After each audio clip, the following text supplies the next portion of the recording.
I will write part 1 of 8638 words of the script for black pepper, the spice that drew the world map. This part covers the cold open and starts the origin beat. Clean TS narration follows. London, Wheat 2. A single pound of black peppercorns, roughly the weight of a loaf of bread, is worth more than a month's wages for a skilled carpenter. It is stored in locked chests, guarded like gold bullion. Merchants have died for it. Ships have been built for it. Empires have been drawn and redrawn for this one small, wrinkled fruit. Now walk into any grocery store in America. A 2-ounce tin of black pepper costs about $2. You grab it without thinking. You grind it on your eggs and forget it exists. How did something that once moved the world become so ordinary that we barely notice it? How did a vine from the rainforest of southern India shape the map of Europe, fuel the age of discovery, and start the chain of events that led to colonialism, slavery, and the modern global economy? That's the story we're going to unravel today. Let's go back, way back, to the southwestern coast of India, a region called the Malabar coast. Today it's the state of Kerala, but 2,000 years ago it was a lush, tropical forest of towering trees, dense undergrowth, and rivers running down to the Arabian Sea. In that forest grew a climbing vine that needed shade, humidity, and the support of larger trees to survive. Its scientific name is Piper nigrum, and it had no idea that its tiny peppery fruits would one day remake the human world. The first people to use black pepper were likely the ancient Dravidians of southern India. They had been harvesting it from the wild for thousands of years. They used it not just as a spice but as medicine for digestion, for preservation, even in religious rituals. Pepper was part of everyday life. But to the rest of the world, it was a miracle. Around 300 BC, word of this black gold began to travel.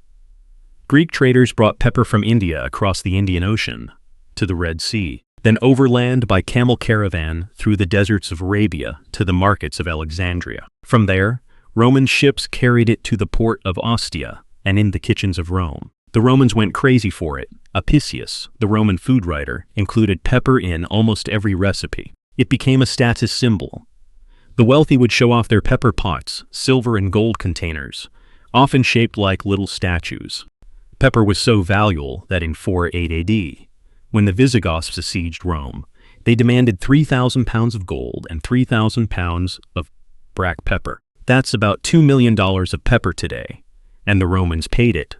But here's the part most people never learn. Pepper didn't just sit in the pantry. It was a geopolitical force. Its high value and its exclusive origin, only the Malabar had it, created the world's first great trade monopoly. And that monopoly shaped everything that came next. This is where the story takes a turn nobody expected, because the desire for pepper, this single, ordinary spice, would crack open the map of the world like a nut. It would push ships across uncharted oceans, and it would build the wealth of empires before they even knew they were empires. Pay attention to this next detail, because it explains everything. For more than 1,000 years, the trade in black pepper was controlled by a chain of middlemen: Indian merchants, Arab traders, Venetian bankers. Each link took its cut. By the time pepper reached a European kitchen, its price had been multiplied by 1,000, and that meant whoever could break that chain and bring pepper directly from India would become unimaginably rich. The search for a direct sea route to the pepper fields of India is what sent Portuguese explorers sailing around the coast of Africa. It is what brought Columbus west across the Atlantic, thinking he had found a shortcut to the Spice Islands. It is what drew the first maps of the Indian Ocean, the first European colonies in Asia, and the first global trade network. Pepper drew the world map. I mean, think about that for a second. A vine, a woody, climbing plant you could find in any Indian forest season, turned in the engine that drove European expansion. The same spice you sprinkle on your dinner tonight was the reason the Portuguese built forts in Goa. The reason the Dutch found a train company, that English trading company, became a government. The reason the English East India Company planted its flag in India. The whole shape of colonialism, its routes, its ports, its rivalries, you can trace it all back to the hunger for black pepper. And that is just the beginning. By the 2nd century AD, Rome was importing more than 50 million pounds of black pepper every year. That is roughly the weight of 300 blue whales. It arrived by ship, by camel, by ox cart, through a supply chain that stretched over 10,000 miles. And every single peppercorn came from the same small strip of India's Malabar coast. Why there? Because Piper nigrum was stubbornly specific. It would not grow anywhere else. Attempts to transplant the vine to other tropical regions failed again and again. This gave the Malabar region a natural monopoly that lasted for nearly 2,000 years. And that monopoly created one of the most valuable trade routes in human history. The journey of a peppercorn from Kerala to a Roman kitchen was a logistical nightmare. Dravidian farmers harvested the berries by hand when they turned red, then boiled them to remove the outer skin and dried them in the sun until they turned black and They packed them in palm leaf bags and carried them to ports like Muziris, a bustling harbor on the southwestern coast. At Muziris, Arab merchants bought the peppercorns in bulk. They loaded them onto dhows small wooden and shipped with triangular sails and rode the monsoon winds across the Indian Ocean at the tip of the Arabian Peninsula. From there, camel caravans carried the pepper overland through the desert to the Red Sea. The journey took months. Many sacks were lost to pirates, storms, or greedy officials demanding bribes. But the ones that survived reached the Egyptian coast, where they were loaded onto ships again, bound for Alexandria. In Alexandria, Venetian merchants took control. They owned the warehouses, the ships, the banking system. They set the price, and they marked it up sometimes by a factor of 100. By the time that pepper arrived in a Venetian market, a single pound cost more than a cow. The result was that pepper was not just a spice in medieval Europe. It was a currency. Lords paid rents in peppercorns. Courts used pepper as tribute. A bride's dowry might include a bag of black gold. The phrase peppercorn rent still exists in English law today, a symbolic payment so small it is almost worthless. But once it meant real wealth. Pay attention to this next detail, because it explains everything. The Venetian monopoly was not accidental. Venice controlled the last miles of the trade route. They had treaties with the Mamluks of Egypt, who controlled the overland passage. They had a navy that protected their merchant ships. For 300 years, from roughly 1 Zenand AD to 13 AD, Venice grew fat on pepper. Its palaces, its art, its canal-lined streets all built on the crushed berries of a tropical vine. And the rest of Europe grew resentful. Other kingdoms watched Venetian merchants sail in their ports with bags of pepper and demand prices they could not match. They knew that the source was India. They knew that the middlemen were siphoning off the profit. And they knew that if they could find a direct sea route to India, they could break the monopoly and get rich. This is where the story takes its darkest turn. Because that search, that hunger for a direct route to pepper, set in motion events that would reshape the world. It would push explorers in unknown oceans, pit empires against each other, and lead to the conquest of entire continents. Consider this. When Christopher Columbus set sail westward in 492, he was not looking for America. It did not even exist on his maps. He was looking for a shortcut to the pepper fields of India. He carried a letter of introduction from the Spanish monarchs to the Grand Khan of the East. Hoping to cut out the Venetian middlemen, he died believing he had found the edge of Asia. He was wrong, but his mistake and the pepper trade that motivated it would change everything. The Portuguese, under Prince Henry the Navigator, took a different approach. They hugged the coast of Africa, inching south, searching for a passage around the continent. It took decades. Ships were lost. Crews died of scurvy. Vasco da Gama finally reached the Malabar coast by sea. When he arrived, the locals asked him what he wanted. He answered with one word, pepper. And then the real story began. Vasco da Gama stepped on the shore of Calicut in May 4498. The local Hindu ruler, the Zamorin, received him with ceremony. Gama presented his gifts, coarse cloth, hats, sugar. The Zamorin's merchants laughed. They had seen silk and porcelain from China. They had traded with Arab merchants who brought gold and horses. The Portuguese gifts were embarrassingly poor. But Gama had something the Zamorin wanted, European silver. And the Zamorin had something Gama had crossed an ocean for black pepper. The Portuguese got their pepper, but not peacefully. Da Gama left Calicut with a cargo of peppercorns, but the deal had been tense. The Arab merchants, who had controlled the trade for centuries, saw the Portuguese as a direct threat. They warned the Zamorin. Fights broke out. On his second voyage in 1502, da Gama returned not as a trader but as a conqueror. He blockaded the port, he captured an Arab ship carrying pilgrims to Mecca and burned it alive, killing 300 men, women, and children. Then he bombarded Calicut for 2 days. This is where the story takes its darkest turn, because the Portuguese did not just want to trade for pepper. They want to own the trade entirely. They built a fortress at Cochin, south of Calicut. They stationed warships in the Indian Ocean. They issued a new rule. Any ship carrying pepper without a Portuguese license would be sunk. It was the first time any European power had tried to enforce a monopoly on an Asian commodity by military force. And it worked. Within 20 years, the Portuguese controlled the Malabar coast. They forced local farmers to sell only to them. They drove the Arab merchants out of the trade. Pepper flowed directly from India to Lisbon, bypassing Venice entirely. The price in Europe fell by half. Venice, the empire of middlemen, began its long decline. The Portuguese king grew richer than any monarch in Europe. But the cost was staggering. Thousands of Indian farmers were killed or displaced. Entire ports were destroyed.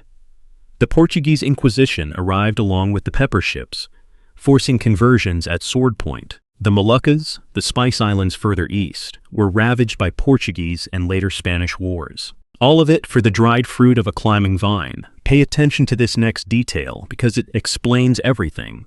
The Portuguese monopoly did not last. They could not defend such a long supply chain.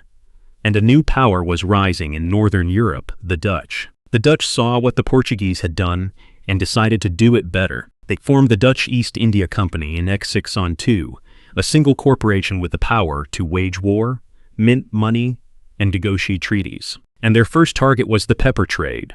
The Dutch took Malacca in 641. They took Cochin in 1663. They chased the Portuguese out of the Spice Islands. And then they did something the Portuguese never had the logistics to do. They carried pepper directly from Java to Amsterdam in vast fleets of armed merchant ships. The price dropped again.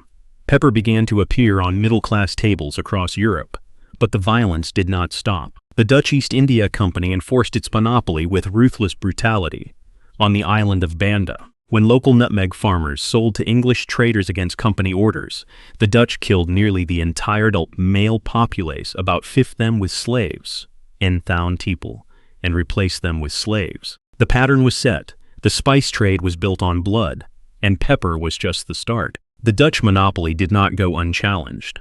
The English East India Company, founded just 2 years after the Dutch in 1600, had its own ambitions. For decades, the English were the weaker player.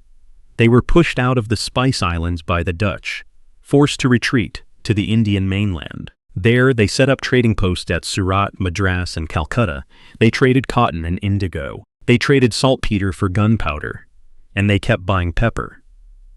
But the English could not compete with the Dutch on price. Dutch ships were bigger, better armed, and more efficient. The English company struggled. It nearly went bankrupt twice. Its heralds complained. The crown was skeptical, and yet the English kept at it, because they understood something crucial. Whoever controlled the trade, the pepper trade, controlled access to itself. This is the part most people never learn about, because the real breakthrough did not come from war or conquest. It came from a plant. In the late 18th century, British botanists and colonial administrators began experimenting with pepper cultivation outside India. They smuggled seeds and cuttings to plantations in Sumatra, Borneo, and the Malay Peninsula. They tried growing pepper in the Caribbean, in Jamaica, in Trinidad. And slowly they succeeded. The monopoly of the Malabar coast was broken. By the early 1800s, pepper was being grown on multiple continents. The supply exploded. The price collapsed. A spice that had once been worth its weight in gold became affordable to ordinary people. In London, a pound of black pepper cost less than a loaf of bread. In New York, ships unloaded cargoes of pepper by the ton. It was no longer treasure, it was a commodity.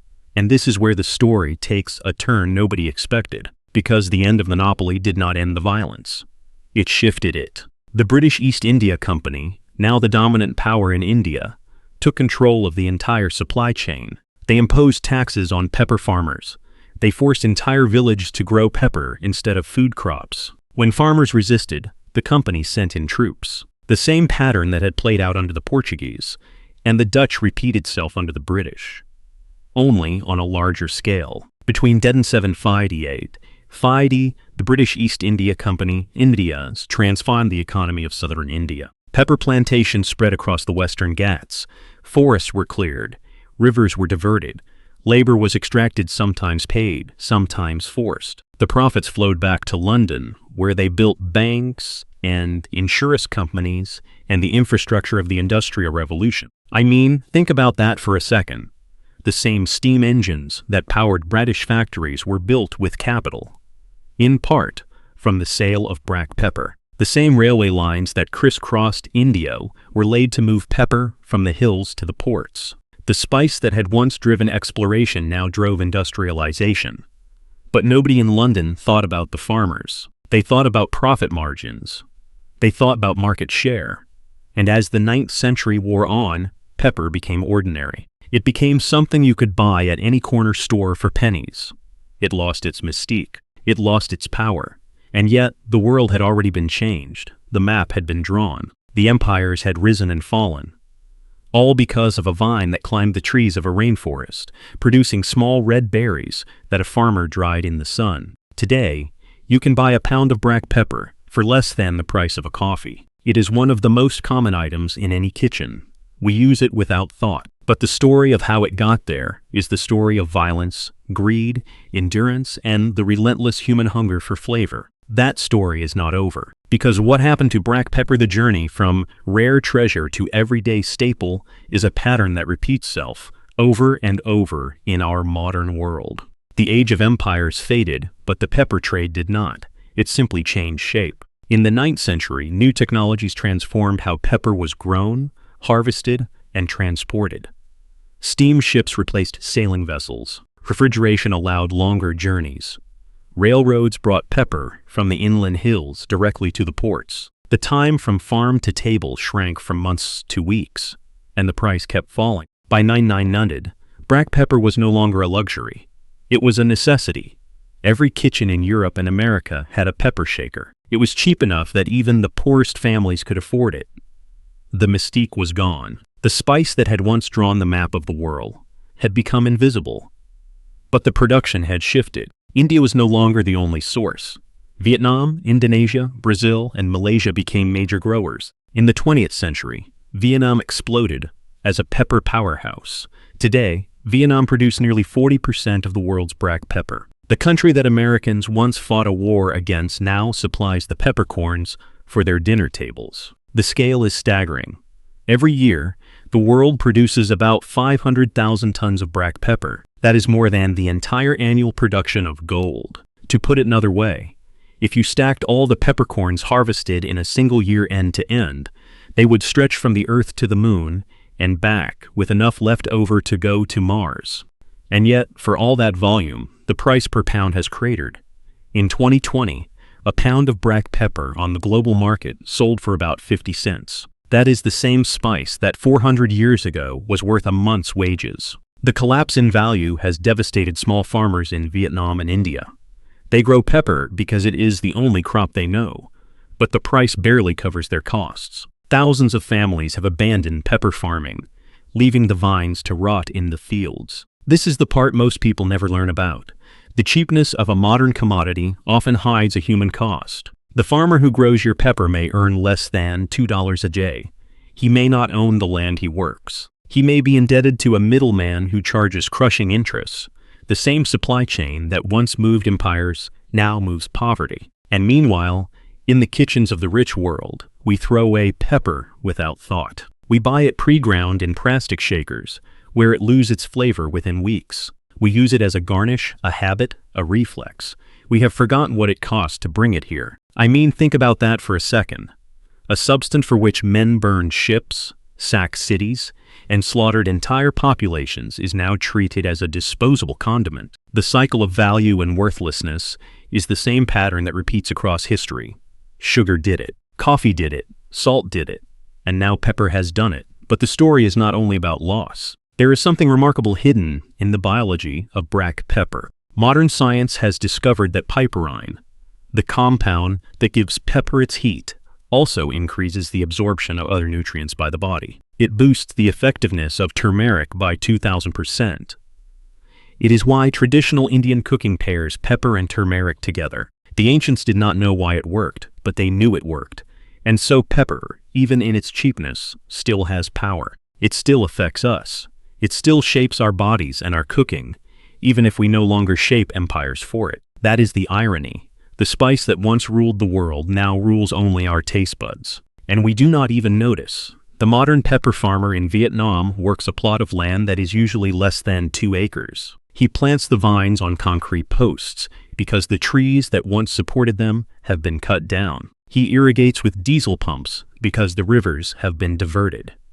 He applies chemical fertilizers because the soil is exhausted. And at harvest time, he sells his crop to a local collector who takes it to a processing plant where it is cleaned, dried, and shipped to a warehouse in Ho Chi Minh City. From there, it goes to a container ship bound for Rotterdam or Los Angeles. The ship carries 20,000 tons of pepper. That is more pepper than the entire Roman Empire consumed in a decade. The journey takes 3 weeks. The cost of shipping a single peppercorn is essentially zero. When it arrives, it is ground, packaged, and sold in supermarkets for about $4 a pound. The farmer who grew it received about 30 cents. This is the present reality of the global pepper trade. The margins are razor thin. The farmers are vulnerable to price swings, weather shocks, and disease. In 2009, a disease called quick wilt destroyed entire plantations in Indonesia. In 2020, the pandemic collapsed demand from restaurants, and prices plunged by half. Farmers who had borrowed money to plant new vines were left with nothing.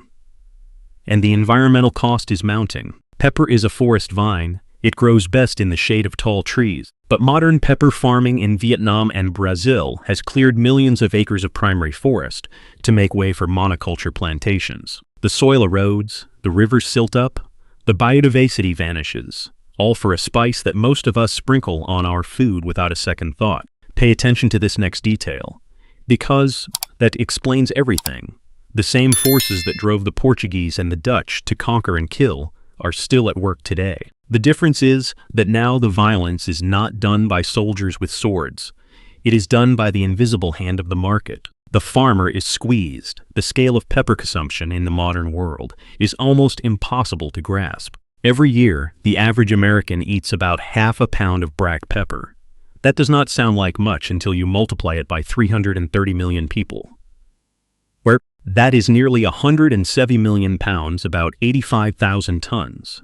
Enough to fill a shipping container a mile long. And almost all of it is pre-ground, sitting in plastic jars on grocery store shelves for months or years, losing its volatile oils, becoming little more than dusty brown powder. The flavor that once made empires weep is reduced to a faint, dull heat. We do not even taste what we are missing. But here is the strange thing. Even in its degraded form, black pepper still works a kind of chemistry on our bodies. The piperine in pepper stimulates the production of stomach acid, help us digest food. It increases the bioavailability of other compounds, most famously curcumin, in turmeric. This is why turmeric-based dishes almost always include black pepper. It is not tradition. It is biochemistry. And there is emerging research that piperine may have anti-inflammatory, antioxidant, and even neuroprotective effects. Scientists are studying it for everything from arthritis to Alzheimer's. The same spice that launched 1,000 ships is now being examined under electron microscopes in university labs. But do not take that as medical advice. The amounts you get from sprinkling pepper on your eggs are trivial. The real power of pepper, historically speaking, has never been in its health benefits. It has been its economic and political force. And that force, in the 21st century, is concentrated in the hands of a few giant spice companies. McCormick, a company based in Maryland, controls about 20% of the global spice market. It buys pepper from Vietnam, India, and Brazil. It processes it in factories in the United States, Germany, and Singapore. It sells it under dozens of brand names. The same company that puts pepper in your shaker also supplies the industrial food industry, the pepper that goes into sausages, soups, frozen dinners, and fast food. Pepper has become invisible because it is everywhere. It is in the seasoning blend on your potato chips. It in the broth of your ramen noodles. It It is in the marinade of your fast food chicken sandwich. You do not see it, you do not think about it, but it is there. And that invisibility is the final act of a transformation that took 2,000 years. From a sacred treasure locked in a king's vault to a commodity so cheap and abundant that it disappears in the background of daily life. I mean, think about that for a second. Every single peppercorn in your kitchen traveled a journey longer than Christopher Columbus ever made. It crossed oceans.